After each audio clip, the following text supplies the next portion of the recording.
കനത്ത മഴയെ തുടർന്നുണ്ടായ ഉരുൾപൊട്ടലിൽ വൻ നാശനഷ്ടം വിതച്ച ഇടുക്കി കൊക്കയാറിൽ നിന്നും ഏറെ വേദനാജനകരമായ ഒരു വാർത്ത വരികയാണ്. കൊക്കയാറിൽ ഇന്നലെയുണ്ടായ ഉരുൾപൊട്ടലിൽ നിരവധി പേരെ മണ്ണിനടിയിൽപ്പെട്ട് കാണാതായിരുന്നു. ഇവർക്ക് വേണ്ടിയുള്ള രക്ഷാപ്രവർത്തനം ഇന്നലെ തന്നെ ആരംഭിക്കുകയും ചെയ്തിരുന്നു. മോശം കാലാവസ്ഥ പലപ്പോഴും രക്ഷാപ്രവർത്തനത്തിന് തടസ്സമാവുകയും ചെയ്തിരുന്നു. ഇന്ന് രക്ഷാപ്രവർത്തനം പുനരാരംഭിച്ചപ്പോൾ രക്ഷാപ്രവർത്തകർക്ക് കണ്ടത് ഏറെ വേദനാജനകരമായ ഒരു കാഴ്ചയാണ്.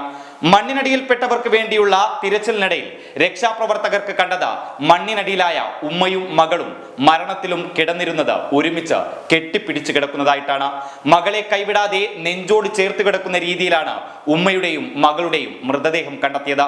തൊട്ടിലിൽ ഉറങ്ങിക്കിടക്കുന്ന രീതിയിലായിരുന്നു മറ്റൊരു കുട്ടിയുടെ മൃതദേഹവും ഉണ്ടായിരുന്നത്. രക്ഷാപ്രവർത്തകരുടെ പോലും കണ്ണ് നനയിപ്പിച്ച കാഴ്ചയായിരുന്നു അത്. ഈ കാഴ്ചകൾ കണ്ടപ്പോൾ കണ്ണ് നിറഞ്ഞുപോയെന്നും രക്ഷാപ്രവർത്തകർ പറയുന്നുണ്ട്.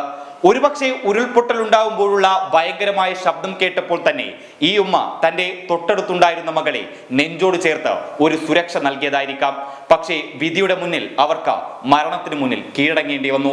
ഈ വാർത്ത പുറത്തു വരുമ്പോൾ വളരെ വേദനയോടെ അല്ലെങ്കിൽ കണ്ണീരോടെയാണ് ഈ വാർത്ത കേരളം കേൾക്കുന്നത്. അതേസമയം ഉരുൾപൊട്ടൽ വലിയ നാശനഷ്ടമുണ്ടാക്കിയ കൊക്കയാറിൽ ഇതുവരെ 6 മൃതദേഹമാണ് കണ്ടെത്തിയത്. 8 പേരെയാണ് ഇവിടെ കാണാതായിട്ടുള്ളത്.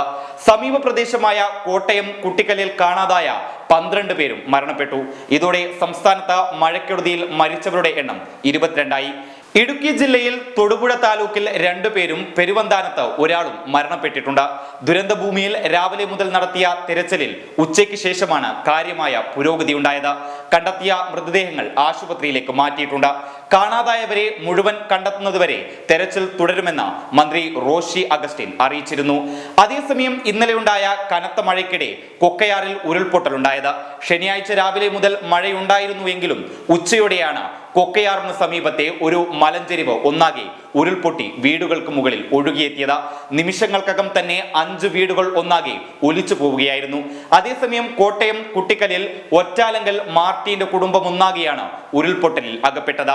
മാർട്ടിൻ, അമ്മ അന്നക്കുട്ടി, ഭാര്യ സിനി, മക്കളായ സ്നേഹ, സോന, സാന്ദ്ര എന്നിവരെയാണ് അപകടത്തിൽ കാണാതായിരുന്നത്. കുട്ടിക്കലും കൊക്കയാറും തമ്മിൽ ഏതാനും കിലോമീറ്ററുകൾ മാത്രമാണ് വ്യത്യാസമുള്ളത്. കോട്ടയം ഇടുക്കി ജില്ലകളെ വേർതിരിക്കുന്ന പുല്ലുകയാറിന് സമീപമാണ് ഈ സ്ഥലങ്ങൾ സ്ഥിതി ചെയ്യുന്നത്. ഏതായാലും ഇത്തരത്തിലുള്ള രക്ഷാപ്രവർത്തനങ്ങൾ പുരോഗമിക്കുമ്പോൾ ഹൃദയഭേദകമായ ഒരുപാട് കാഴ്ചകളും വാർത്തകളുമാണ് നമുക്ക് കേൾക്കാൻ സാധിക്കുന്നത്. News desk public Kerala.